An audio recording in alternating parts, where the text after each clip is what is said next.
بسم اللہ الرحمن الرحیم۔ السلام علیکم ناظرین، اللہ کے نام سے شروع جو بڑا مہربان نہایت رحم والا ہے۔ تو کیسے ہیں آپ سب؟ امید ہے آپ سب خیریت سے ہوں گے۔ آج میں آپ کے لیے جو کہانی لے کر آئی ہوں اس کا سبق ہے، بہت سبق آموز کہانی ہے، ذرا غور سے سنیے گا۔ اس کا سبق ہے صبر، ایمان، یقین۔ تو چلیں اسٹارٹ کرتے ہیں۔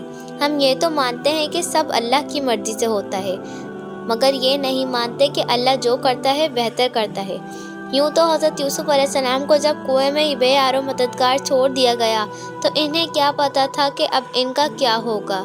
انہیں مصر لے جایا گیا، انہیں غلام بنا لیا گیا، یہاں تک کہ ایک لمبی قید تک کاٹنی پڑی، مگر ہر تدبیر کے پیچھے اللہ کی حکمت تھی۔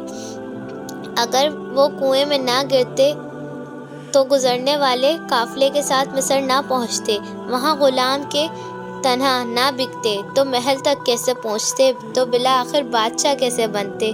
اگر وہ رب ایسے آزماتا ہے تو جو اپنے سوچا نہیں ہوتا صلہ بھی ایسے ہی دیتا ہے، جو گمان تک میں نہیں ہوتا ہے۔ بس ساری بات یقین، ایمان اور صبر کی ہے۔ اللہ تعالیٰ فرماتا ہے عنقریب ہم تمہیں اتنا دیں گے کہ تم خوش ہو جاؤ گے۔